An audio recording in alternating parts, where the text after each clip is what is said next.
আসসালামু আলাইকুম এসএসসি শিক্ষার্থীবৃন্দ। তো আজকে আমার ফাইনাল রিভিশন ব্যাচের তৃতীয় ক্লাস এবং এই তৃতীয় ক্লাসটা আমি তোমাদের পদার্থবিজ্ঞান বইয়ের তৃতীয় অধ্যায় অর্থাৎ বল দিয়ে শুরু করতে যাচ্ছি। এবং এই অধ্যায়টা কিন্তু অনেক অনেক গুরুত্বপূর্ণ তোমাদের জন্য, কারণ এই অধ্যায় থেকে প্রতি বছর বোর্ড পরীক্ষায় কিন্তু একটা সিকিউ আসে। ঠিক আছে, তাই এই অধ্যায় নিয়ে এখনও যাদের সমস্যা আছে তোমরা যদি এই ভিডিওটা ফার্স্ট টু লাস্ট দেখো, তাহলে আশা করি তোমাদের এই অধ্যায় নিয়ে আর কোনো সমস্যা থাকবে না। এবং এই অধ্যায় থেকে বোর্ড পরীক্ষায় যত সিকিউ আসুক না কেন, তুমি তা সহজে আনসার করতে পারবা। ঠিক আছে, তাহলে চলো শুরু করি। দেখো, তুমি যখন এই অধ্যায়টা খুলবা, ঠিক আছে, এই বল অধ্যায়টা খুলবা, তখনই তুমি যে টপিকটা দেখতে পারবা সেটা হচ্ছে ভাইয়া জড়তা এবং বল। ঠিক আছে, এবং এই জড়তা এবং বল জানতে হলে তোমাদের প্রথমে নিউটনের সূত্রটা জানতে হবে, মানে নিউটনের প্রথম সূত্রটা জানতে হবে। দেখো, নিউটনের প্রথম সূত্রটা কি বলছে ভাইয়া, যে বল প্রয়োগ না করলে স্থির বস্তু স্থির থাকবে এবং সমবেগে চলতে থাকা বস্তু সমবেগে চলতে থাকবে। ঠিক আছে, দেখো আমি যদি একজনকে ধরো একটা পাথরটাকে আমি কি ধাক্কা দিলাম, ধাক্কা দেওয়ার পরে সেটা স্থির ছিল, আমি যখন ধাক্কা দিলাম তখন কি সেটা গতিশীল হয়ে গেছে না ভাইয়া? হ্যাঁ, গতিশীল হয়ে গেছে। তার মানে এই যে ধাক্কাটা দিছি এটা হচ্ছে ভাইয়া বল। বুঝতে পারছো? এবং একটা গাড়ি ধরো আমার দিকে আসতেছে বা একজন দৌড়ে দৌড়ে আমার দিকে আসতেছে, তখন আমি কি তাকে তোমার এইভাবে তোমার মানে বল প্রয়োগ করে সেটাকে আমি কি থামিয়ে দিলাম। ঠিক আছে, তখন সেটা এসে কি সে গতিশীল ছিল, সে কি স্থির হয়ে গেছে নাকি? তার মানে এটা হচ্ছে একটা বল। তার মানে তুমি বলের সংজ্ঞাটা ভাই কি লিখতে পারবা বলো? বলের সংজ্ঞাটা কি লিখতে পারবা? যার প্রয়োগের ফলে, এখানে আমরা যেহেতু বলের সংজ্ঞা লিখতেছি, তার মানে বল এখানে কি ইউজ করতে পারবো না। তার মানে যার প্রয়োগের ফলে, হ্যাঁ, যার প্রয়োগের ফলে কি হয়? যার প্রয়োগের ফলে স্থির বস্তু স্থির বস্তু কি হয়? গতিশীল হয়। স্থির বস্তু গতিশীল হয়। ঠিক আছে, স্থির বস্তু গতিশীল হয় এবং চলন্ত কোনো বস্তু মানে গতিশীল চলন্ত কোনো বস্তু চলন্ত কোনো বস্তু কি হয়? বেগের পরিবর্তন হয়। ঠিক আছে, বেগের পরিবর্তন হয়, বেগের পরিবর্তন হয়। মানে সে যে বেগে আসছিল দৌড়ে আমার কাছে, ঠিক আছে, তাকে যখন আমি মানে থামিয়েছি, তখন কি তার ব্যাগটা কি পরিবর্তন হয়েছে না? ব্যাগটা কি কমে গেছে না, যেহেতু সে থেমে গেছে? হ্যাঁ, এটাই বলতেছে যে যার প্রয়োগের ফলে স্থির বস্তু গতিশীল হয়, ধাক্কা দেওয়ার পর গতিশীল হয়েছে, স্থির বস্তু গতিশীল হয় এবং চলন্ত কোনো বস্তুর বেগের পরিবর্তন হয়। ঠিক আছে, বল কি বুঝতে পারছো? হ্যাঁ, আচ্ছা, এখন দেখো, এখন হচ্ছে তোমার জড়তা আসলে কি? জড়তা কি? জড়তা হচ্ছে ভাইয়া যে এই যে দেখো, এখানে কি বলছে যে বল প্রয়োগ না করলে স্থির বস্তু স্থির থাকবে এবং সমবেগে চলতে থাকা বস্তু সমবেগে চলতে থাকবে। ঠিক আছে, বল প্রয়োগ না করলে। তাহলে এই যে সূত্রটা দেখতেছো, হ্যাঁ, এখন তো তুমি বুঝতে পারছো যে বল প্রয়োগ না করলে তো স্থির বস্তু স্থিরই থাকবে। যেমন এখানে একটা বই আছে, ঠিক আছে, এই বইটা যদি আমি রেখে যাই, ঠিক আছে, কোনো জায়গায়, এটাকে কেউ বল প্রয়োগ করলো না বা ধরলো না, সেটা কি স্থির থাকবে না? সবসময় স্থির থাকবে। এটাকে যদি আমি না ধরে, সেটা কি স্থির থাকবে না সবসময়? সেটা কি নিজে নিজে গতিশীল হতে পারবে না তো। তার মানে বল প্রয়োগ না করলে স্থির বস্তু সারা জীবনে স্থির থাকবে। ঠিক আছে, এবং সমবেগে চলতে থাকা বস্তু সমবেগে চলতে থাকবে। সমবেগ, এখানে ব্যাগ কিন্তু একটা ভেক্টর রাশি। ব্যাগ কি? ব্যাগ একটা ভেক্টর রাশি না? এবং যদি এটা সমবেগে চলতে চাই, তাহলে কিন্তু দিক পরিবর্তন করতে পারবে না। এবং দিকটা যদি পরিবর্তন করতে চাই, তাহলে তো বেগে সমবেগ হবে না, বেগের পরিবর্তন হয়ে যাবে, সমবেগ আর হবে না। ঠিক আছে, তার মানে কি সোজা সরলরেখায় সমদ্রুতে চলতে হবে নাকি? আচ্ছা, তাহলে জড়তা হচ্ছে যে এবং সমবেগে চলতে থাকা বস্তু সমবেগে চলতে থাকবে নাকি? এটা একটু বোঝায়। সমবেগে চলতে থাকা বস্তু মানে কি? একটা গতিশীল বস্তু। ঠিক আছে, এটা গতিশীল বস্তু কি, এটাকে যদি বল প্রয়োগ না করো, এটা কি সারা জীবন গতিশীলই থাকবে। মানে গতিশীল কখন থাকবে? যখন কোনো ঘর্ষণ থাকবে না এবং বাতাসের কোনো বাধা থাকবে না, ঠিক তখনই একটা গতিশীল বস্তু সারা জীবন গতিশীল থাকবে। বুঝতে পারছো? আচ্ছা, তাহলে জড়তা জড়তা কাকে বলে? যে বল প্রয়োগ না করা পর্যন্ত স্থির বস্তু যে স্থির থাকতে চাই, বল প্রয়োগ না করা পর্যন্ত কি স্থির বস্তু যে স্থির থাকতে চাই, হ্যাঁ, এবং গতিশীল এবং গতিশীল কোনো বস্তু যে গতিশীল থাকতে চায়। ঠিক আছে, এই বৈশিষ্ট্যই হচ্ছে ভাইয়া জড়তা। ঠিক আছে, তার মানে নিউটনের প্রথম সূত্র আর জড়তা তো প্রায় সেম একই। হ্যাঁ, তাহলে জড়তা কাকে বলে?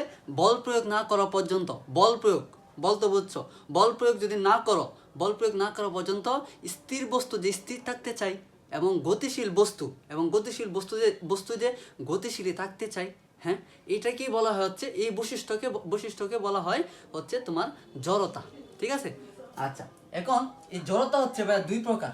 জড়তা কয় প্রকার ভাইয়া? জড়তা হচ্ছে দুই প্রকার।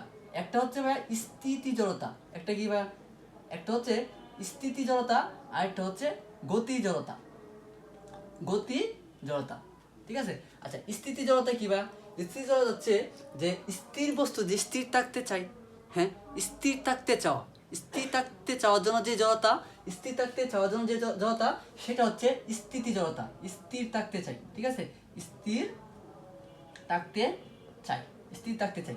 যেমন কি ভাই দেখো, তুমি যদি একটা স্থির বাস, ঠিক আছে, তোমার স্থির আর কি বাসটা দাঁড়ানো আছে, এই বাসের মধ্যে যখন তুমি উঠবা, যখন তুমি একটা সিটে বসবা, তখন কি তোমার এই কোমর থেকে নিচ পর্যন্ত কি বাসের সাথে লাগানো না নিচের অংশ? নিচের অংশ কিন্তু লাগানো, আর উপরের অংশ কি লাগানো আছে? লাগানো নাই, ঠিক আছে। তাই তুমি যখন দেখবা বাস যখন চালু করে, বাস যখন স্টার্ট করে, ঠিক আছে, চলতে শুরু করে, তখন কিন্তু তোমার নিচের যে বস্তুটা, নিচে যে পা থেকে যে নিচের অংশ, এটা কিন্তু বাসের সাথে সাথে কিন্তু চলতে থাকে, কিন্তু উপরের অংশটা কিন্তু স্থিরই থাকে, ঠিক আছে। তার মানে উপরের অংশটা স্থির থাকতে চাই, হ্যাঁ, স্থির থাকতে চাওয়ার কারণে সেটা কি পিছন দিকে ঝাঁকুনি খায়, যে পিছন দিকে ঝাঁকুনি খায় না যখন স্টার্ট দিয়ে বাস, ঠিক আছে। এই যে স্থির থাকতে চাওয়ার জন্য যে জড়তা রয়েছে, ঝাঁকুনিটা হচ্ছে জড়তা, তাই স্থির থাকতে চাওয়ার জন্য যে জড়তাটা হয়েছে সেটা হইতেছে ভাইয়া স্থিতি জড়তা, ঠিক আছে। এবং গতি জড়তা হচ্ছে যে গতিশীল থাকতে চাই। কি থাকতে চাই ভাই? গতিশীল থাকতে চাই, গতিশীল থাকতে চাই, বুঝতে পারছো? গতিশীল থাকতে চাই। তো গতিশীল থাকতে চাই মানে কি? দেখো তুমি যখন চলন্ত বাস বা ট্রেন থেকে নামবা, চলন্ত বাস বা ট্রেন থেকে নামবা, যখন তুমি মাটির মধ্যে একটা পা দাও, ঠিক আছে, যখন তুমি মাটির মধ্যে পা দাও, তখন তোমার কি এই পা থেকে কোমর পর্যন্ত নিচের অংশটা কিন্তু কি হয়? স্থির হয়ে যায় না? যখন পাটা মাটিতে রাখো স্থির হয়ে যায়, কিন্তু উপরের অংশটা কি গতি জড়তার কারণে কি সেটা গতিশীল থাকে না? এই কারণে তুমি যখন নিচে নামো, পুরো শরীর দিয়ে যখন নিচে নামো, তখন কি তোমরা কি একটা মানে আছাড় খাও না? হ্যাঁ, পড়ে যাওয়ার মতো, ঠিক আছে। এইটা হচ্ছে তোমার গতি জড়তা, কারণ এটা গতির কারণে যে জড়তা হয় সেটা হচ্ছে ভাইয়া গতি জড়তা, ঠিক আছে। আশা করি তোমরা ভালোভাবেই বুঝতে পারছো, হ্যাঁ। আচ্ছা এখানে আরেকটা বিষয় জানা আছে, সেটা হচ্ছে ভাইয়া বল কি আমরা জানি, বলকে কি দ্বারা প্রকাশ করা হয় বলো? বলকে এফ দ্বারা প্রকাশ করা হয়, হ্যাঁ, বলকে এফ দ্বারা প্রকাশ হয়। এফ সমান সমান কি ভাইয়া? এম। এটা কি নিউটনের দ্বিতীয় সূত্র। এটা আমি আসতেছি যে এটা কিভাবে আসছে, এফ সমান সমান এম এ, এই সূত্রটা কিভাবে আসছে, এটা আমি তোমাদের নিউটনের দ্বিতীয় সূত্র যখন পড়াবো তখন তোমরা এটা বিস্তারিতভাবে জানতে পারবা, ঠিক আছে। আচ্ছা এফ সমান সমান এম এ। আচ্ছা এখানে বল যেহেতু এফ সমান সমান এম এ, হ্যাঁ, এখানে আমরা বলের যে তোমার একক সেটা বের করবো কিভাবে? দেখো বরের একক কি? বরের একক কি? কেজি। বরের একক কেজি। এবং ত্বরণের একক কি? ms/2। ms/2। তার মানে বলের একক কি ভাইয়া? এটা বলের একক হচ্ছে কেজি ms/2। সিম্পল, হ্যাঁ। এখন তুমি যদি বলো যে আমি একক বের করবো, সরি মাত্রা বের করবো, তখন কিভাবে মাত্রা বের করবা? দেখো এম এর মাত্রা কি, সরি বরের মাত্রা কি? ক্যাপিটাল এম আছে, এম হচ্ছে তোমার বড় হাতের এম হচ্ছে তোমার বরের একক, ঠিক আছে, সরি বরের মাত্রা। এবং ত্বরণের মাত্রা কি? ত্বরণের মাত্রা হচ্ছে LT/2। এই যে LT/2, তার মানে বলের মাত্রা হচ্ছে ml/T/2। খুব ইজি না ভাইয়া? হ্যাঁ, একক এবং মাত্রা কিন্তু খুব সহজ, ঠিক আছে। আচ্ছা এখন দেখো, তারপরে তুমি যে টপিকটা পাবা সেটা হচ্ছে ভাইয়া মৌলিক বলের প্রকৃতি, হ্যাঁ, মৌলিক বলের প্রকৃতি। দেখো মৌলিক বলের প্রকৃতি তোমার 4 ধরনের বল আছে। মৌলিক বলের প্রকৃতির মধ্যে 4 ধরনের বল আছে। একটা হচ্ছে তোমার মহাকর্ষ বল, একটা হচ্ছে কি ভাইয়া? মহাকর্ষ বল, ঠিক আছে, মহাকর্ষ বল। আচ্ছা এই মহাকর্ষ বলটা কি বুঝো? মহাকর্ষ এবং অভিকর্ষ বল, এই দুইটা কিন্তু তোমাদের একটু মানে টেকনিক দিয়ে মনে রাখতে হবে, ঠিক আছে। যেমন দেখো মহাকর্ষ বল হচ্ছে যে এই সৃষ্টি জগতে, মানে আমরা যে পৃথিবীতে বসবাস করি, এই পৃথিবীর মধ্যে যে কোনো দুইটা বস্তুর মধ্যে যে আকর্ষণ, ঠিক আছে। দেখো আমার এবং এই ক্যামেরার মধ্যে কিন্তু একটা আকর্ষণ আছে, মানে যার বল আছে তারই কিন্তু আকর্ষণ আছে, ঠিক আছে। তার মানে এই পৃথিবীর মধ্যে যে কোনো দুটি বস্তুর মধ্যে যে আকর্ষণ, সেটা হচ্ছে ভাইয়া অভিকর্ষ বল, সরি মহাকর্ষ বল, ঠিক আছে। মানে এই সৃষ্টি জগতে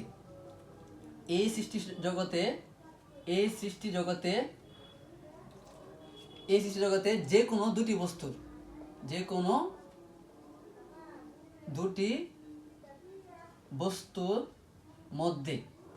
মধ্যে যে আকর্ষণ, ঠিক আছে, যে আকর্ষণ তাকে মহাকর্ষ বল বলি। বুঝতে পারছো? এবং অভিকর্ষ বল কি? অভিকর্ষ বল কি ভাইয়া? অভিকর্ষ বল হচ্ছে যে অভিকর্ষ বল হচ্ছে তোমার পৃথিবী, ঠিক আছে, পৃথিবী এবং যে কোনো বস্তুর মধ্যে যে আকর্ষণ, পৃথিবী এবং যে কোনো বস্তুর মধ্যে যে আকর্ষণ, সেটা হচ্ছে তোমার কি অভিকর্ষ বল। যেমন দেখো, একটা গাছ থেকে যখন আম পড়ে, আমটা কি নিচে পড়ে না, কোনো সময় কি উপরে যায়? উপরে যায় না, সবসময় নিচে পড়ে। কারণ পৃথিবীর সাথে আমাদের এই সৃষ্টি জগতে যা কিছু আছে সব কিছুর একটা কি আকর্ষণ আছে, ঠিক আছে। তার মধ্যে তার মানে অভিকর্ষ বল হচ্ছে পৃথিবী এবং যে কোনো বস্তুর মধ্যে, পৃথিবী এবং যে কোনো বস্তুর মধ্যে যে আকর্ষণ, ঠিক আছে, বস্তুর মধ্যে যে আকর্ষণ। হ্যাঁ, খুব সহজ না? হ্যাঁ, মহাকর্ষ, অভিকর্ষ, একদম কি পানির মতো সহজ হয়ে গেছে না ভাইয়া? হ্যাঁ, ওকে। এখন দেখো, তারপরে যে বলটা আছে সেটা হচ্ছে ভাইয়া তোমার তড়িৎ চুম্বকীয় বল। কি বল? 2 নম্বরটা হচ্ছে ভাইয়া তড়িৎ চুম্বকীয় বল। এটা তোমার বইয়ের মধ্যে সিরিয়ালি আছে, ঠিক আছে, বইটা খুলে বসো তাহলে খুব সহজ হবে। তড়িৎ চুম্বক বল, ঠিক আছে, তড়িৎ চুম্বক বল। এই তড়িৎ চুম্বক বল, এই তড়িৎ কিন্তু মানে বিদ্যুৎ, এক কথায়, ঠিক আছে, বিদ্যুৎ চুম্বকীয় বল, তড়িৎ চুম্বকীয় বল, এটা দুটোটা কি একই কথা। এখন এই তড়িৎ চুম্বকীয় বল হচ্ছে, এই তড়িৎ চুম্বকীয় বল তোমার আকর্ষণ এবং বিকর্ষণ উভয় করে, ঠিক আছে, আকর্ষণও করে আবার বিকর্ষণও করে। এই বলটা, শুধুমাত্র এই বলটাই আকর্ষণ এবং বিকর্ষণ করে, ঠিক আছে, এবং অন্য সব বল শুধু আকর্ষণ করে, বিকর্ষণ করতে পারে না, ঠিক আছে। আচ্ছা, এখন এই যে তড়িৎচুম্বকীয় বল, ঠিক আছে, আকর্ষণ এবং বিকর্ষণ করে, এই তড়িৎচুম্বকীয় বলটা হচ্ছে তোমার অভিকর্ষ বল, বা অভিকর্ষ বলকে আবার মধ্যাকর্ষণ বলও বলা হয়, ঠিক আছে, মধ্যাকর্ষণ বল। হ্যাঁ, এই তড়িৎচুম্বকীয় বল এই মধ্যাকর্ষণ বা অভিকর্ষ বলের চেয়ে তোমার 10⁻36 গুণ, ঠিক আছে, 36 গুণ বেশি শক্তিশালী, ঠিক আছে, কার থেকে? অভিকর্ষ বলের থেকে। বুঝতে পারছো?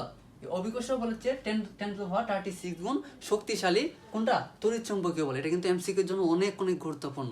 হ্যাঁ, 10⁻36 গুণ বড়, ঠিক আছে, মানে ট্রিলিয়ন গুণ বেশি বড়। বুঝতে পারছো? আচ্ছা, তারপরে তুমি যেটা পাবা সেটা হচ্ছে ভাইয়া এই 3 নাম্বার, ঠিক আছে, 3 নাম্বারটা হচ্ছে তোমার দুর্বল নিউক্লিয় বল। কি ভাইয়া? দুর্বল নিউক্লিয় বল, ঠিক আছে, দুর্বল নিউক্লিয় বল। এটা তো নাম দেখে বলছে দুর্বল, ঠিক আছে, এটা দুর্বল নাকি? এটা হচ্ছে তোমার তড়িৎ চুম্বকীয় বল থেকে, কার থেকে? এই যে তড়িৎ চুম্বকীয় বল থেকে প্রায় ট্রিলিয়ন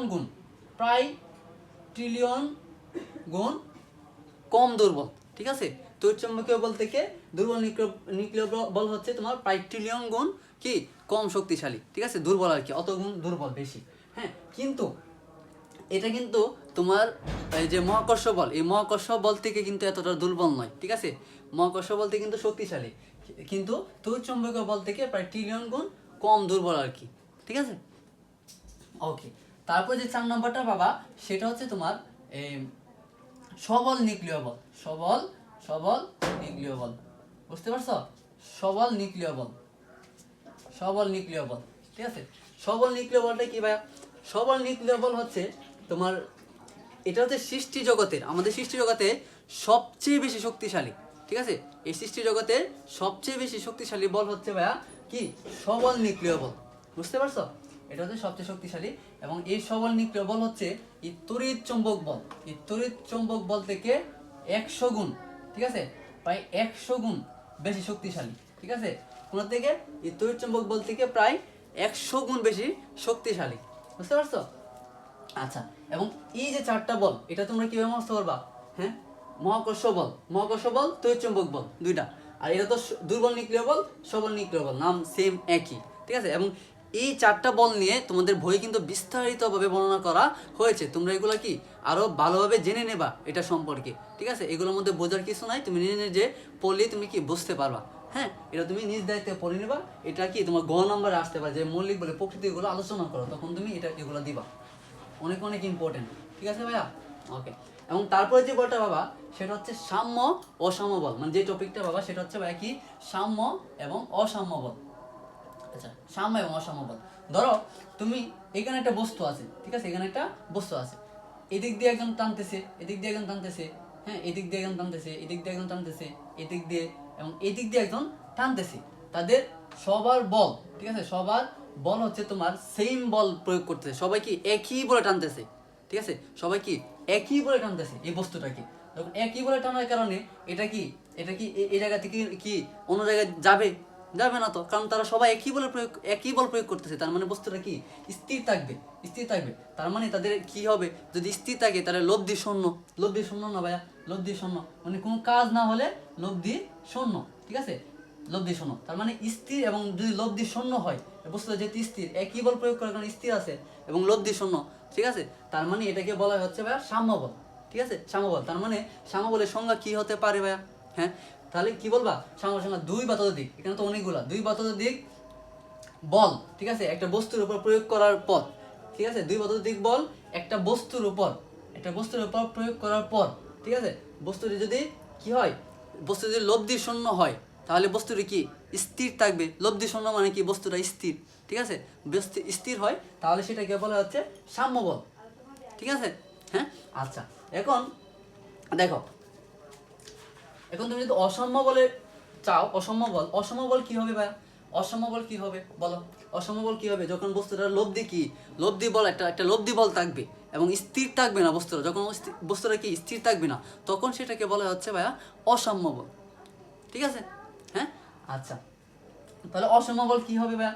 লব্ধি শূন্য হবে না, লব্ধি বল থাকবে একটা এবং স্থির থাকবে না। হ্যাঁ, আচ্ছা, দেখো তুমি যদি দেখো একটা একটা ধরো এক পেন্ডুলামের মধ্যে তুমি একটা সুতা দিয়ে একটা বস্তুকে আটকায় রাখছো, ঠিক আছে, আটকে রাখছো। এখন এটা হচ্ছে তোমার ভ্রূমি, এটা একটা ভ্রূমি। এই যে তোমার এই যে সুতার টান, এটাকে কি দ্বারা প্রকাশ করা হয়? টি দ্বারা প্রকাশ করা হয়, ঠিক আছে। এবং এই যে বস্তুর ওজন ডব্লিউ, বস্তুর ওজন ডব্লিউ। এখন এটা কিন্তু আমরা কি জানি যে পৃথিবী এবং যে কোনো বস্তুর মধ্যে যে আকর্ষণ, সেটা হচ্ছে কি অভিকর্ষ বল বা মাধ্যাকর্ষণ বল।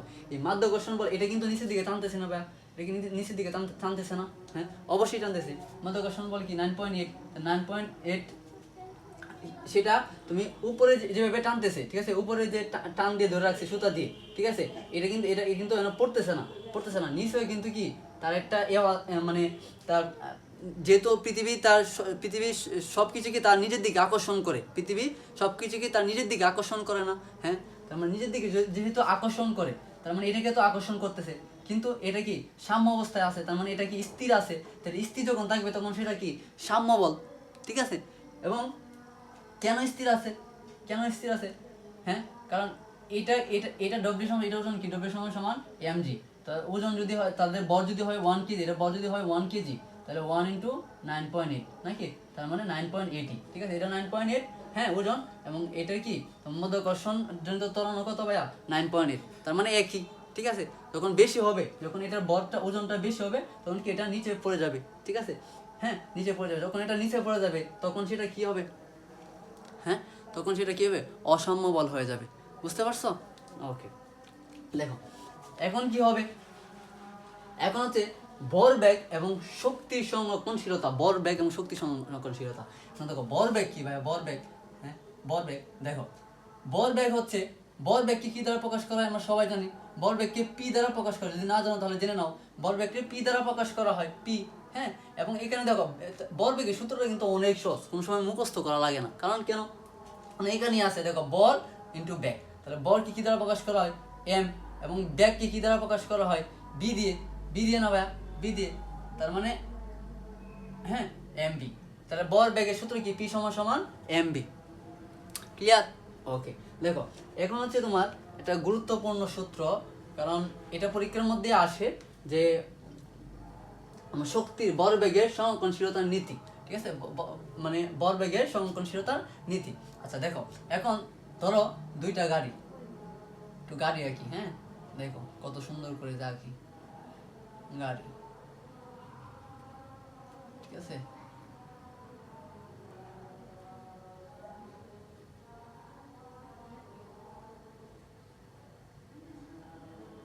গাড়ি আঁকাটা কেমন হয়েছে এটা একটু কমেন্টে জানাও। হ্যাঁ,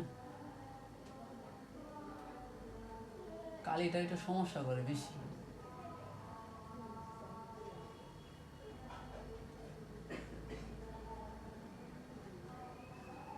তোমরা যদি একটু ভালোভাবে সাপোর্ট করো তাহলে আরো ভালো ক্লাস পাবে আশা করি, ঠিক আছে? যাতে এইদিকে আসতেছে, হ্যাঁ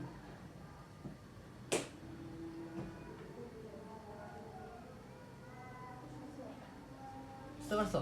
দেখো এই গাড়িটা কি এদিকে আসতেছে আর এই গাড়িটা আসতেছে এদিকে, তার মানে এটা হচ্ছে এটা একটা সংঘর্ষ হবে। তাহলে এটা হচ্ছে সংঘর্ষের আগে, এটা কি ভাই সংঘর্ষের আগে না ভাই? সংঘর্ষের আগে, ঠিক আছে? এবং সংঘর্ষের পরে কেমন হবে বলো? সংঘর্ষের পরে কেমন হবে? সংঘর্ষের পরে হবে হচ্ছে এমন,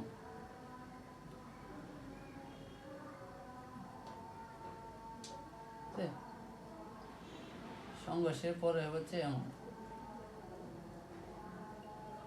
সংঘর্ষের পরে এমন হবে না?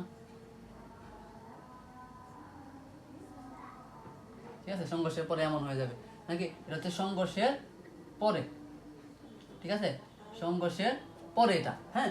তাহলে সংঘর্ষের আগে, সংঘর্ষের আগে এটা একটা বল আছে, এটা বল কি m1, হ্যাঁ। এবং এটা তো এটা জায়গা থেকে শুরু করছে, তার মানে এটা হচ্ছে আদি বেগ আছে, তার মানে u1। আর এটা হচ্ছে m2, যেহেতু এটা m1 ধরছে তার মানে এটা m2, আর এটা যেহেতু u1 এটা হচ্ছে u2 আদি বেগ। বুঝতে পারছো? হ্যাঁ, তার মানে সংঘর্ষের আগে, সংঘর্ষের আগে তোমার বস্তু দুটির মিলিত বেগ কি হবে বলো? তাহলে সংঘর্ষের আগে, সংঘর্ষের আগে বল দুটির মিলিত ভরবেগ, বল দুটির মিলিত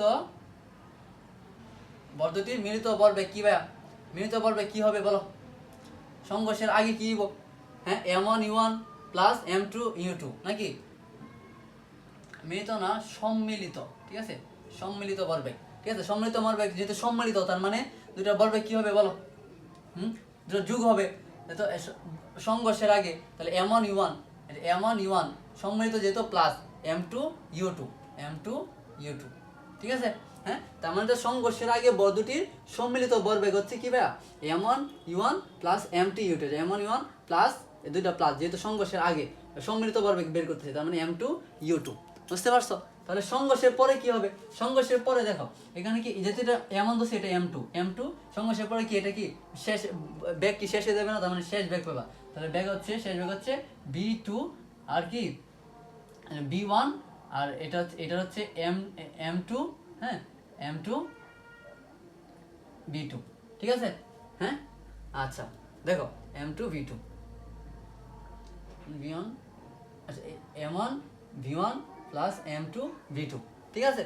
আচ্ছা এখন তাহলে দেখো সংঘর্ষের পরে কি হবে ভাই? সংঘর্ষের পরে বল দুটির সম্মিলিত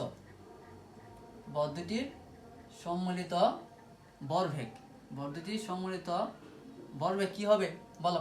তাহলে ভরবেগ কি হবে? m1 v1, হ্যাঁ m1 v1 যেহেতু সম্মিলিত প্লাস m2 v2, বুঝতে পারছো? হ্যাঁ, তার মানে m1 v1 plus m2 v2 আর m1 v1 plus m2 v2, ঠিক আছে? এটা তো সংঘর্ষের আগে, এবং সংঘর্ষের পরে ব্যাগটা গেলে আলাদা হয়ে গেছে নাকি? ব্যাগ শেষ ব্যাগ হয়েছে, আর সংঘর্ষের আগে ছিল কি আদি ব্যাগ। আচ্ছা তাহলে এখন দেখো যেহেতু এটাকে বাইরে থেকে কোনো বল প্রয়োগ করা হয়নি, তার মানে সংঘর্ষের আগে যে বলবেগ থাকবে, ঠিক আছে? যেহেতু বাইরে থেকে কোনো বল প্রয়োগ করা হয়নি তার মানে সংঘর্ষের আগে যে বলবেগ থাকবে এবং সংঘর্ষের পরে যে বলবেগ থাকবে দুইটা কি এক সমান থাকবে, ঠিক আছে? এটাই হচ্ছে ভরবেগের সংরক্ষণশীলতা নীতি। যদি তোমাদের প্রশ্নে আসে যে ভরবেগের সংরক্ষণশীলতা নীতি মেনে চলে কিনা, তখন তুমি কিভাবে বের করবা সংরক্ষণশীলতা মেনে চলে কিনা? তুমি m1 u1 plus m2 u2 মান বের করবা, ঠিক আছে? তারপরে বের করবা m1 v1 plus m2 v2, এগুলো দেওয়া থাকবে। যদি এইটা সমান এইটা হয়, ঠিক আছে, এটা যে মান আসে এটা যদি সেম মান আসে তাহলে মনে করবা যে এটা ভরবেগের সংরক্ষণশীলতার নীতি মেনে চলছে, ঠিক আছে? তার মানে আমরা একত্রে কি লিখতে পারি যে m1 u1 plus m2 u2 সমান m1 v1 plus m2 v2, ঠিক আছে? তাহলে এইটার মান যেটা আসে এবং এইটার মান যেটা আসে দুটো যদি সমান আসে, ঠিক আছে, একই মান আসে, তাহলে তুমি তাহলে কি বুঝতে পারবা যে এটা ভরবেগের সংরক্ষণশীলতার নীতি মেনে চলছে। বুঝছো? আচ্ছা তাহলে দেখো তাহলে শক্তি সংরক্ষণশীলতার নীতি কি? শক্তি বলবেগের সমকোণশীলতা শক্তির সমকোণশীলতা সেম। জাস্ট দেখো শক্তির যে সূত্রটা এটা কি সমান সমান হাফ এম বি স্কোয়ার। এখানে কি কি পরিবর্তন আসছে দেখো দেখো পি সমান সমান বলবেগের সূত্র আছে এম ভি। হ্যাঁ, এখানে তোমার শক্তির সূত্রের মধ্যে হাফ এবং স্কোয়ারের পরিবর্তন আসছে। তার মানে আমরা সবগুলোর সাথে গেলে কি হাফ এবং বি এর ইউর সাথে এবং বি এর সাথে স্কোয়ার দিয়ে দিব, তাহলেই শেষ। ঠিক আছে, তাহলে যদি শক্তি সমকোণশীলতার ক্ষেত্রে কি হবো, half M one U one whole square B square plus half M two U two whole square plus half m1 v1 whole square plus half m2 v2 তার হোল স্কোয়ার। ইজি না? অনেক ইজি না? হ্যাঁ, আচ্ছা দেখো এখন তাহলে যদি বলো যে যে শক্তির সমকোণশীলতার নীতি মেনে চলে কিনা, উদ্দীপকে মান দেওয়া থাকবে সব, তখন যদি বলো শক্তির সমকোণশীলতার নীতি মেনে চলবে কিনা, তখন তুমি এই সূত্রটা ইউজ করবা এবং সমানের আগে প্রথমে এটা তুমি বের করবা, এটার মান যদি এটার মান বের করবা এবং তারপর হচ্ছে এটার মান বের করবা এবং এই দুইটার মান যদি সেম হয়, এইটার মান যেটা হবে এটার মান যদি সেম হয়, তাহলে তুমি বলবা যে এটা শক্তি সংরক্ষণশীলতার নীতি মেনে চলে। ঠিক আছে, ক্লিয়ার? হ্যাঁ, একদম ক্লিয়ার মনে হইতেছে। হ্যাঁ, আচ্ছা দেখো এখানে আরেকটা বিষয় জানা আছে, এটা তোমার ক্লাস করানোর সময় আমার মনে ছিল না। হ্যাঁ, ক্লাস শেষ হওয়ার পর সব গোছানোর পর হঠাৎ করে মনে হয়েছে যে তোমাদের একটা টপিক পড়ানো হয় নাই। হ্যাঁ, তাই এটা আমি অ্যাড করে দিছি। দেখো এখানে একটা সংঘর্ষ হচ্ছে, ঠিক আছে, সংঘর্ষ হচ্ছে। এখন সংঘর্ষের পরে যদি দুইটা বস্তুরই একই বেগ থাকে, ঠিক আছে, একই বেগ থাকে, তাহলে কি এটাকে কি বলা হয়, মিলিত বেগ। এবং মিলিত বেগ বের করার জন্য কি, মিলিত বেগ বের করার জন্য শুধু বি বের করলেই হয়। ঠিক আছে, শুধু একটা বি বের করলেই হয়। একটা সূত্র আছে, মিলিত বেগের সূত্র আছে, এই সূত্রটা ইউজ করলে কি হয়ে যায়। কিন্তু যদি সংঘর্ষের পরে দুইটা বস্তুরই আলাদা আলাদা বেগ হয়, এটা বি1 এটা বি2 হয়, আলাদা আলাদা বেগ হয়, তাহলে তোমাদের কিন্তু আলাদা আলাদা বেগ বের করতে হবে, মানে বি1 বের করতে হবে, তারপরে বি2 বের করতে হবে। এবং মিলিত বেগ হলে শুধু বি বের করলেই হবে। ঠিক আছে, একটা সূত্র, বুঝতে পারছো? তার মানে তোমার এটা নিয়ে টেনশন করার কোনো দরকার নাই। ঠিক আছে, মিলিত বেগ আলাদা বেগ এটা নিয়ে কোনো টেনশন করার দরকার নাই, কারণ এটা তোমার প্রশ্নের মধ্যে উদ্দীপকের মধ্যে দেওয়া থাকবে যে সংঘর্ষের পরে বস্তু দুটি কি মানে মিলিত বেগে চলছে, মিলিত বেগে চলছে। ঠিক আছে, এটা উদ্দীপকেই দেওয়া থাকবে। তারপরে বলবে যে গ নম্বরে বলবে যে মিলিত বেগ নির্ণয় করো, মিলিত বেগ বের করো। ঠিক আছে, এবং যদি আলাদা আলাদা বেগ হয় তাহলে তোমার উদ্দীপকের মধ্যে দেওয়া থাকবে যে সংঘর্ষের পর দুইটা বস্তু আলাদা আলাদা বেগে চলছে, তার মানে আলাদা আলাদা বেগ বের করবা। ঠিক আছে, গ নম্বরে বলে দেবে যে আলাদা আলাদা আলাদা বেগ নির্ণয় করো বা বেগ নির্ণয় করো, বেগ বের করো। ঠিক আছে, বুঝতে পারছো?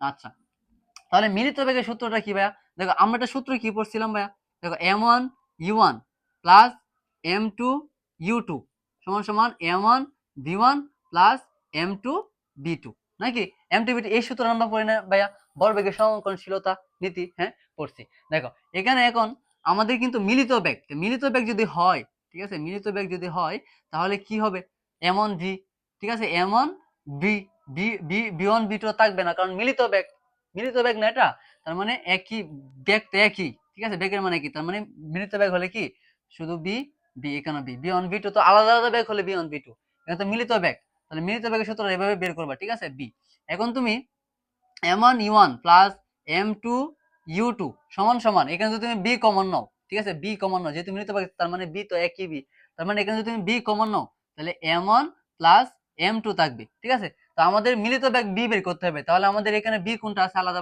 এখানে বি আলাদা আছে না, তার মানে বিটা এদিকে এনে পড়বো, বিটা যদি এদিকে এনে পড়ি তাহলে এটা চলে যাবে উপরে। তাহলে দেখো m1 u1 plus m2 u2, আর নিচে কি থাকে ভাইয়া, এই যে m1 প্লাস m2, এই যে m1 প্লাস m2, এটা হচ্ছে ভাইয়া মিলিত বেগের সূত্র। যদি তোমাকে বলে যে মিলিত বেগ নির্ণয় করো, তখন তুমি এই সূত্র প্রয়োগ করে মিলিত বেগ বের করবা। ঠিক আছে, হ্যাঁ, বি সমান সমান m1 u1 plus m2 u2 by m1 plus m2, এই সূত্র থেকে তো আসছে, সহজ না অনেক? হ্যাঁ, আচ্ছা, তারপরে যদি তোমাদের আলাদা বেগ বলা হয়, আলাদা বেগ যদি বলা হয় তাহলে কিভাবে বের করবা? হ্যাঁ, আলাদা বেগের সূত্র হচ্ছে দুইটা, যেহেতু আলাদা আলাদা বেগ, তার মানে একটা হচ্ছে b1, ঠিক আছে, আরেকটা হচ্ছে b2। ঠিক আছে, এটা কিভাবে বের করবা? হ্যাঁ, এটা b1, দেখো যেহেতু b1 তার মানে দেখো m1 মাইনাস m2, আর নিচে হচ্ছে m1 প্লাস m2। হ্যাঁ, যেহেতু এটা b1 তার মানে এখানে কি হবে ভাইয়া, u1 প্লাস 2m2 u2, এটা জাস্ট মনে রাখবা। ঠিক আছে, দেখো m1 minus m2, m1 plus m2, উপরে m1 মাইনাস m2 আর নিচে হচ্ছে m1 প্লাস m2, এতটুকু মনে থাকবে। তারপর হচ্ছে u1, মানে এখানে যেহেতু 1 b1 এর শুধু, তার মানে u1, এবং এইটাই শুধু কি ব্যতিক্রম, 2m2 u2, দুইটাই কি 2। ঠিক আছে, জাস্ট এইটা মনে রাখবা তুমি, m1 minus m2 u1 into u1 plus 2m2 u2 by m1 plus m2। ঠিক আছে, তুমি যদি একটা সূত্র মুখস্থ করতে পারো, b1 এ মুখস্থ করতে পারো, তাহলে b2 তুমি এমনিতেই পারবা। কিভাবে এমনিতেই পারবা দেখো, এখানে যা আছে তাহলে 1 থাকলে 2 হবে, 2 থাকলে 1 হবে, দ্যাটস ইট। ঠিক আছে, দেখো তাহলে m আছে 1 আছে 2 লিখলাম, ঠিক আছে, মাইনাস m2 আছে m1, শুধু জাস্ট 1 এর জায়গায় 2 হবে, 2 এর জায়গায় 1 হবে, ঠিক আছে, প্লাস চিহ্ন টিহ্ন সব একই থাকবে। হ্যাঁ, তারপর হচ্ছে u1 আছে এখানে, এখানে তুমি লিখবা u2 প্লাস, ঠিক আছে, এখানে 2 আছে না, এখানে 2 ই থাকবে, 2 m1 u1, বুঝতে পারছো? এবং নিচে তো m1 প্লাস m2, নিচে কিন্তু কোনো পরিবর্তন হবে না, মনে রাখবা কিন্তু m1 প্লাস m2, এখানে m1 প্লাস m2, ঠিক আছে। আবার ঠিক আছে, আচ্ছা, তাহলে এটা হচ্ছে ভাইয়া আলাদা আলাদা বেগ। এটা কি ভাইয়া? এটা হচ্ছে আলাদা আলাদা বেগ, বুঝতে পারছো? হ্যাঁ, আর দেখো সবগুলো নিচেই কিন্তু m1 প্লাস m2। কিভাবে দেখো, তুমি যদি মিলিত বেগ বের করো, মিলিত বেগ b সমান সমান কি ভাইয়া? হ্যাঁ, m1 u1 plus m2 u2 নাকি, বাই কি হবে m1 প্লাস m2। সবগুলো নিচেই কিন্তু ভাইয়া m1 প্লাস m2টা কি আছে, বুঝতে পারছো? হ্যাঁ, আচ্ছা, তাহলে এই দুটো হচ্ছে আলাদা আলাদা বেগ নির্ণয় করবার জন্য এই b1 b2 ইউজ করবা। আর যদি মিলিত বেগ বলে উদ্দীপকের মধ্যে, তাহলে ই সূত্র দিয়ে মিলিত বেগ বের করবা, ঠিক আছে। এবং এই অধ্যায়ে তোমার সিকিউ সলভিং ক্লাস কমেন্টে দেওয়া থাকবে, তুমি এখান থেকে কি পড়ে নিবা। তারপরে দেখো নিউটনের সূত্র, নিউটনের প্রথম সূত্র আমরা পড়ছি নাকি, যে বল প্রয়োগ না করলে স্থির বস্তু স্থির থাকবে এবং গতিশীল এবং সমবেগে চলতে থাকা বস্তু সমবেগে চলতে থাকবে। এটা আমরা সবাই কি জানি। এটা কখন সমবেগে চলতে থাকবে? যখন তোমার কোনো বাধা আসবে না, ঘর্ষণ বল কাজ করবে না, অথবা কোনো বাতাসের বাধা আসবে না, তখনই গিয়ে এই কথাটা প্রযোজ্য হবে। হ্যাঁ, আচ্ছা, তাহলে নিউটনের দ্বিতীয় সূত্রটা কি ভাইয়া? হ্যাঁ, নিউটনের দ্বিতীয় সূত্রটা হচ্ছে যে তোমার দেখো দ্বিতীয় সূত্র দ্বিতীয় সূত্র কি ভাইয়া? বস্তুর ভরবেগের আচ্ছা, আমি কালিটা একটু ভরি, ঠিক আছে, কালিটা ভরি আমরা তোমাদের। আচ্ছা দেখো, তাহলে বস্তুর ভরবেগের পরিবর্তনের হার,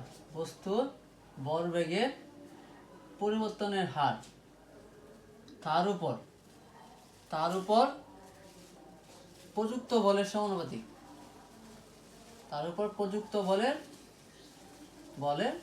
সমানুপাতিক, ঠিক আছে। তাহলে কি বলছে দেখো, সমানুপাতিক, বস্তুর ভরবেগের পরিবর্তনের হার তার উপর প্রযুক্ত বলের সমানুপাতিক। তাহলে আগে আমরা বস্তুর ভরবেগের পরিবর্তনের হার, এটা কি প্রকাশ করা, এটা দিয়ে কি বোঝায়, এটা আমাদের জানা দরকার না। ভরবেগের পরিবর্তনের হার। আচ্ছা, আমরা বেগের পরিবর্তন পড়ছিলাম না ভাইয়া? বেগের পরিবর্তনটা কি বলতো? হ্যাঁ, বেগের পরিবর্তন হচ্ছে শেষ বেগ মাইনাস আদি বেগ, নাকি, যে আমি এখান থেকে শুরু করছি, এটা হচ্ছে আদি বেগ, আমি এখানে গিয়ে শেষ করলাম, এটা হচ্ছে আমার শেষ বেগ। তার মানে বেগের পরিবর্তনটা কি হিসেবে? শেষ বেগ থেকে আদি বেগের পরিবর্তন আমরা পড়ছি না ভাইয়া? তাহলে বেগের পরিবর্তন কি ভাইয়া? ভি মাইনাস কি ভাইয়া? ইউ, নাকি, এটা হচ্ছে বেগের পরিবর্তন, ঠিক আছে। এবং বেগের পরিবর্তনের হার যখন বলবে, বেগের পরিবর্তন হচ্ছে বি মাইনাস ইউ, এবং বেগের পরিবর্তনের হার যখন বলবে, তখন তুমি কি দিবা? বি মাইনাস ইউ রে যে টি দিয়ে যে ভাগ দিছো, এটা হচ্ছে তোমার বেগের পরিবর্তনের হার হয়ে যায়। টি দিয়ে ভাগ দিলে এটা বেগের পরিবর্তনের হার হয়ে গেছে, বুঝতে পারছো? তার মানে এখন যদি তুমি বলবেগের পরিবর্তনের হার বের করতে চাও, তাহলে কি করবা? বলবেগের পরিবর্তনের হার, হ্যাঁ, এটা হচ্ছে বেগের পরিবর্তনের হার, বি মাইনাস ইউ, নাকি, বি মাইনাস ইউ, এটা হচ্ছে কি ভাইয়া? বেগের পরিবর্তনের হার, ঠিক আছে। তাহলে বেগ, এটা হচ্ছে বেগের পরিবর্তনের হার। এখন যদি তুমি বেগের পরিবর্তনের হার বের করো, তাহলে বল আগে লাগাইবা না? হ্যাঁ, বেগ আগে বল, তাহলে বলকে কি দ্বারা প্রকাশ করা হয়? এম, তাহলে এইখানে টেম দিবা, এখানে টেম দিবা, এটা কি? তাহলে এটা তো বেগের পরিবর্তন হয়েছে না ভাইয়া? হ্যাঁ, বেগের পরিবর্তন, তাহলে বেগের পরিবর্তন কি হিসাবে? M V minus M U, বেগের পরিবর্তন হচ্ছে বি মাইনাস ইউ। তাহলে যেহেতু বল লাগাইছি, ঠিক আছে, তার মানে বেগ, তার মানে সবগুলো কি বল লাগাই দিবা, শেষ বেগের আগে বল এবং আদি বেগের আগেও বল এম, ঠিক আছে, তার মানে এম বি মাইনাস এম। তাহলে বেগের পরিবর্তনের হার কি হবে? বেগের পরিবর্তনের হার কি হবে? টি দিয়ে ভাগ দিলে তো বেগের পরিবর্তনের হার হয়ে যায়, এই যে বেগের পরিবর্তনের হার টি হয়ে গেছে, হয়েছে না? M U minus M U by কি টি, এটা হচ্ছে বেগের পরিবর্তনের হার। তাহলে কি বলছে? যে বস্তুর বেগের পরিবর্তনের হার তার উপর প্রযুক্ত বলের সমানুপাতিক, প্রযুক্ত বলের সমানুপাতিক। সমানুপাতিকের চিহ্নটা কিভাবে, যেভাবে সমানুপাতিক কিসের সমানুপাতিক, প্রযুক্ত বলের, তাহলে এই যে প্রযুক্ত বলের সমানুপাতিক F, ঠিক আছে। এটাই হচ্ছে ভাইয়া যে তোমার দ্বিতীয় সূত্র, এটা দ্বিতীয় সূত্র না, দ্বিতীয় সূত্র হচ্ছে F সমান সমান m এ। এখন দেখো F সমান সমান m এ কিভাবে আনি, ঠিক আছে। দেখো এখন আমরা যদি তোমার mv mu বাই t, ঠিক আছে, সমানুপাতিকটা ওটা নেই, ওটা কি হয় বা f, ঠিক আছে, দিলাম, ঠিক আছে। সমানুপাতিক বা সমান সমান বলতে একই নাকি, সমান সমান আর সমানুপাতিক তো একই, বুঝতে পারছো? আচ্ছা দেখো একই না, একটু ব্যতিক্রম আছে। আচ্ছা আমরা এখানে সমান দিয়ে ধরলাম, তারপর দেখো এখানে যদি তুমি m কমন নাও তাহলে কি হবে, m যদি কমন নাও তাহলে b মাইনাস ইউ থাকবে উপরে, হ্যাঁ, কমন নাও মানে কি ভাগ করা, তার মানে m কাটা থাকে b আর এখানে m কাটা থাকে u মাইনাস, ঠিক আছে। নিচে আসছে t সমান সমান f, বা এইখান থেকে যদি তুমি দেখো mটা এখানে দিলাম, ঠিক আছে, এবং b minus U by T, নিচে আছে t, b minus U by T কিসের সূত্র, ত্বরণের সূত্র আমরা জানি না, a সমান সমান কি ভাই b মাইনাস ইউ বাই টি, তার মানে b মাইনাস ইউ বাই টির পরিবর্তে আমরা লিখতে পারি a সমান সমান f, ঠিক আছে, বা f সমান সমান m এ, এটাকে উল্টে দিলে, বুঝতে পারছো? তার মানে এটা হচ্ছে ভাইয়া নিউটনের দ্বিতীয় সূত্র, বুঝতে পারছো? f সমান সমান m এ যে কোন জায়গা থেকে আসছে, হ্যাঁ। আচ্ছা দ্বিতীয় সূত্রের মধ্যে আরেকটা কথা আছে যে বস্তুর ভরবেগের পরিবর্তনের হার তার উপর প্রযুক্ত বলের সমানুপাতিক, এটা তোমরা বুঝতে পারছি, হ্যাঁ। আচ্ছা এটা কি ছিল, যে বস্তুর ভরবেগের পরিবর্তনের হার, বস্তুর ভরবেগের পরিবর্তনের হার কি তোমার প্রযুক্ত বলের সমানুপাতিক, এবং বল যেদিকে ক্রিয়া করবে, বস্তুর ভরবেগের পরিবর্তনও সেদিকে ঘটবে। কেন ঘটবে? কারণ যেহেতু সমানুপাতিক চিহ্ন, তার মানে বস্তুর বল যেদিকে প্রয়োগ করা হবে, বস্তুর ভরবেগের পরিবর্তন কি সেদিকেই ঘটবে, ঠিক আছে। আচ্ছা এখন তৃতীয় সূত্র হচ্ছে তোমার নিউটনের তৃতীয় সূত্র কি ভাই, প্রত্যেক ক্রিয়া হচ্ছে এখানে বল আর কি, ক্রিয়াকে কি দ্বারা বলা হয়, ক্রিয়া হচ্ছে তোমার ভাইয়া বল, ঠিক আছে, ক্রিয়া হচ্ছে বল। প্রত্যেক ক্রিয়ারই একটি সমান ও বিপরীত প্রতিক্রিয়া আছে, একটি সমান এবং বিপরীত প্রতিক্রিয়া আছে, ঠিক আছে। এটা হচ্ছে ভাই তৃতীয় সূত্র, যে প্রত্যেক ক্রিয়ারই একটি সমান ও বিপরীত প্রতিক্রিয়া আছে। এখন তুমি যদি একজনকে তোমার বল প্রয়োগ করে একটা থাপ্পড় দাও একজনকে, সেও কিন্তু তোমাকে একটা থাপ্পড় দেবে, ঠিক আছে। এটা হচ্ছে বা নিউটনের তৃতীয় সূত্র, যে প্রত্যেক ক্রিয়ার একটি সমান এবং বিপরীত প্রতিক্রিয়া আছে, বুঝতে পারছো? হ্যাঁ আচ্ছা দেখো তুমি যদি F1 বল প্রয়োগ করো, ঠিক আছে, তুমি একটা বল প্রয়োগ করো, সে কি তোমাকে উল্টো মারছে নাকি, উল্টো মারছে না ভাই, তার মানে এটা কি, তার যে বলটা সেটা কি ভাই মাইনাস হবে মাইনাস F2, বুঝছো? এটা হচ্ছে তোমার তৃতীয় সূত্র, এটা কিন্তু তুমি F2 কে যদি এদিকে আয়না পড়ো, ঠিক আছে, F1 প্লাস F2 হয়ে যাবে সমান সমান 0, ঠিক আছে। এটা হচ্ছে ভাইয়া তোমার তৃতীয় সূত্র নিউটনের, বুঝতে পারছো? আচ্ছা তো এখন আমরা এই অধ্যায়ের কিছু গুরুত্বপূর্ণ সূত্র পড়বো, যেগুলো তোমাদের ম্যাথ সলভ করার জন্য অনেক প্রয়োজন, ঠিক আছে। তাহলে চলো শুরু করি। দেখো এই সূত্রগুলা তোমাদেরকে জাস্ট আমি লিখে দিব, বিস্তারিতভাবে বলবো না, ঠিক আছে, এটা তোমরা মুখস্থ করে ফেলবা। দেখো এটা যদি একটা বস্তু হয়, এটার বর যদি M1 হয়, এবং এটা যদি একটা বস্তু হয় এবং এটার বর যদি M2 হয়, এবং এই দুইটা বস্তুর ব্যাসার্ধ যদি হয় R, তাহলে আমরা একটা সূত্র লিখতে পারি, বলে F সমান সমান G M1 M2 by R square, ঠিক আছে। এখন এখানে G হচ্ছে ভাই মহাকর্ষীয় ধ্রুবক, ঠিক আছে, মহাকর্ষীয় ধ্রুবক, এটা হচ্ছে মহাকর্ষীয় ধ্রুবক, এটার মান হচ্ছে ভাই 6.67 × 10⁻11, এটার একক হচ্ছে Nm2 kg/2, ঠিক আছে। এবং আরেকটা সূত্র আছে, সেটা হচ্ছে ভাই F সমান সমান G mm by R square, এখানে বড় হাতের R দিয়ে বোঝায় এটা হচ্ছে পৃথিবীর ব্যাসার্ধ, ঠিক আছে, বড় হাতের R মানে কি পৃথিবীর ব্যাসার্ধ, এবং বড় হাতের M হচ্ছে পৃথিবীর বল, আর ছোট হাতের M হচ্ছে কোনো বস্তুর বল, ঠিক আছে। আচ্ছা এখন এই সূত্র থেকে আমরা একটা সূত্র লিখতে পারি, যে F সমান সমান কি জানি ভাই, আমরা F সমান সমান জানি কি, F সমান সমান কি জানি ভাই ma, ঠিক আছে, এবং ma, এবং এদিকে আছে কি ভাই G mm বাই কি ভাই R স্কয়ার, হ্যাঁ। আচ্ছা ma, এখন এই যে ত্বরণ, এখানে ত্বরণ, এটা অভিকর্ষ ত্বরণের জন্য, মানে মধ্যকর্ষণ জনিত ত্বরণ যদি হয়, তাহলে এর পরিবর্তে কি বসবে, জি বসবে নাকি, যেহেতু এটা মধ্যাকর্ষণ জনিত।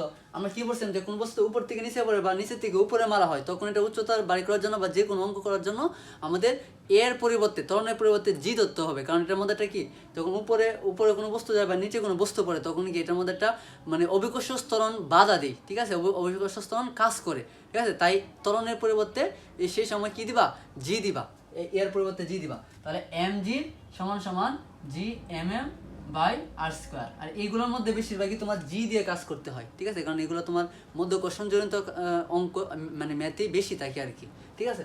আচ্ছা, তাহলে এটা যদি লিখি তাহলে আমরা এখান থেকে কি ভাইয়া জি বের করতে পারবো। জি সমান সমান যদি দেই, এই এম আর এম এ কাটা হয়, কাটালে কি থাকবে ভাইয়া, G M by R square. বুঝতে পারছো, এই যে ই এম কাটা হয়ে যায়, যেহেতু এটা নিচে চলে যায়, কাটাকাটি হয়ে যায়। বুঝতে পারছো, তাহলে জি সমান সমান G M by R square. এই সূত্রগুলো পাই আমরা, ঠিক আছে। এই সূত্রগুলো তোমরা মুখস্থ করে ফেলবা, হ্যাঁ। আচ্ছা, এবং আমি তোমাদেরকে এই অধ্যায় থেকে তোমার 3টা সিকিউ পড়াবো, মানে 3টা সৃজনশীল পড়াবো। এই 3টা সৃজনশীল যদি তুমি ভালোভাবে মানে পারো, ঠিক আছে, তাহলে তোমার এই অধ্যায়ের মনে করো সব সিকিউ কি পড়া হয়ে যাবে 3টা সিকিউ পড়লে, হ্যাঁ। এটা আমি দিব তোমার একটা ক্লাস দিব যদি সময় পাই, যেহেতু এখন আমার এক্সাম চলতেছে তাই দিতে পারতেছি না, বা নিয়মিত ক্লাসও করাইতে পারতেছি না, হ্যাঁ। আচ্ছা, এবং তোমরা যদি বেশি বেশি সাপোর্ট করো তাহলে আমারও ক্লাস করানোর একটা কি তোমার মনে করো অনুপ্রেরণা পাবো ক্লাস করানোর জন্য। তাই তোমরা বেশি বেশি সাপোর্ট করবা, হ্যাঁ। আচ্ছা, এখন আমরা এই অধ্যায়ের সর্বশেষ টপিক অর্থাৎ ঘর্ষণ বল নিয়ে আলোচনা করব। ঘর্ষণ বল, দেখো ঘর্ষণ বল হচ্ছে তোমার 4 প্রকার, ঠিক আছে। ঘর্ষণ বলের প্রকারভেদ কত, 4 প্রকার, ঠিক আছে।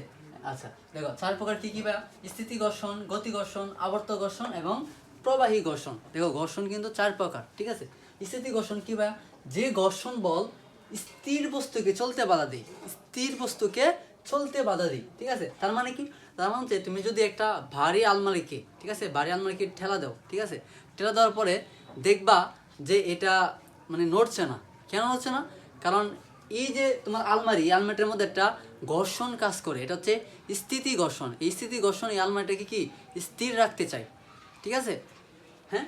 আচ্ছা, আর দ্বিতীয়টা হচ্ছে গতি ঘর্ষণ, বস্তু চলতে শুরু করার পর যে ঘর্ষণ কাজ করে, বস্তু কি চলতে শুরু করার পর একটা বস্তু চলতে শুরু করার পর যে ঘর্ষণ কাজ করে, মানে তুমি একটা সাইকেল চালাচ্ছ, এখন সাইকেলকে যখন তুমি ব্রেক ধরবা, এই ব্রেকটা কি সাইকেলের চাকার মধ্যে গিয়ে ধরে, ঠিক আছে, এবং এই ঘর্ষণে একটা ঘর্ষণ হয়, এই ঘর্ষণের কারণে কি সাইকেলটা একসময় কি থেমে যায়, ঠিক আছে। এই ঘর্ষণটা হচ্ছে ভাইয়া গতি ঘর্ষণ, ঠিক আছে। আচ্ছা, তারপরে যেটা আছে সেটা হচ্ছে ভাইয়া আবর্ত ঘর্ষণ। আবর্ত ঘর্ষণ কি, কোনো বস্তু গড়িয়ে চললে যে ঘর্ষণ হয়, কোনো বস্তু গড়িয়ে চললে, বুঝছো আবর্ত ঘর্ষণ কি, কোনো বস্তু গড়িয়ে চললে যে কি ঘর্ষণ হয়, ঠিক আছে, কোনো বস্তু গড়িয়ে চললে যে ঘর্ষণ হয় সেটা হচ্ছে আবর্ত ঘর্ষণ। যেমন একটা সাইকেল চালাচ্ছ, সাইকেল কি গড়িয়ে চলে না, চাকাটা কি গড়িয়ে চলে না, গড়িয়ে চলে, ঠিক আছে। এই চাকার সাথে রাস্তার যে সংস্পর্শ সেটা হচ্ছে ভাইয়া আবর্ত ঘর্ষণ, সংস্পর্শ যে হয় এটা হচ্ছে ভাইয়া আবর্ত ঘর্ষণ হয়, ঠিক আছে। সাইকেলের চাকা এবং রাস্তার মধ্যে যে ঘর্ষণটা হয় সেটা হচ্ছে ভাইয়া আবর্ত ঘর্ষণ। এবং প্রবাহী ঘর্ষণ কি ভাইয়া, কোনো বস্তু তরল বা গ্যাসের মধ্য দিয়ে চলে যে বাধা পায়, তরল বা গ্যাসের মধ্যে, তরল কি পানি, গ্যাস তো বুঝে, হ্যাঁ। আচ্ছা, তো কোনো বস্তু তরল বা গ্যাসের মধ্যে চলে যে বাধা পায়, তার মানে আচ্ছা তরল, দেখো আমরা যখন সাঁতার কাটি, ঠিক আছে, হ্যাঁ, আমরা যখন সাঁতার কাটি তখন কি শরীর কি আমাদের ধীরে ধীরে চলে না, হ্যাঁ ধীরে ধীরে চলে না। এটা কিসের জন্য, কোন ঘর্ষণের জন্য, এটা হচ্ছে ভাইয়া প্রবাহী ঘর্ষণের জন্য, ঠিক আছে। এই পানিটা কি একটা ঘর্ষণ সৃষ্টি করে, সেটা হচ্ছে প্রবাহী ঘর্ষণ। এই প্রবাহী ঘর্ষণের কারণে আমরা সাঁতার যদি কাটিও তাহলে দেখবা শরীর ধীরে ধীরে যায়, এটা হচ্ছে প্রবাহী ঘর্ষণের কারণে। তার মানে কোনো বস্তু তরল বা গ্যাসের মধ্যে চললে যে বাধা পায় সেটা হচ্ছে ভাইয়া প্রবাহী ঘর্ষণ। আশা করি তোমাদের প্রত্যেকটা ঘর্ষণ, ঠিক আছে, তোমরা ভালোভাবে বুঝতে পেরেছো। তো আজকের ক্লাসটা এই পর্যন্তই, দেখা হবে আরেকটি ক্লাসে। আল্লাহ হাফেজ।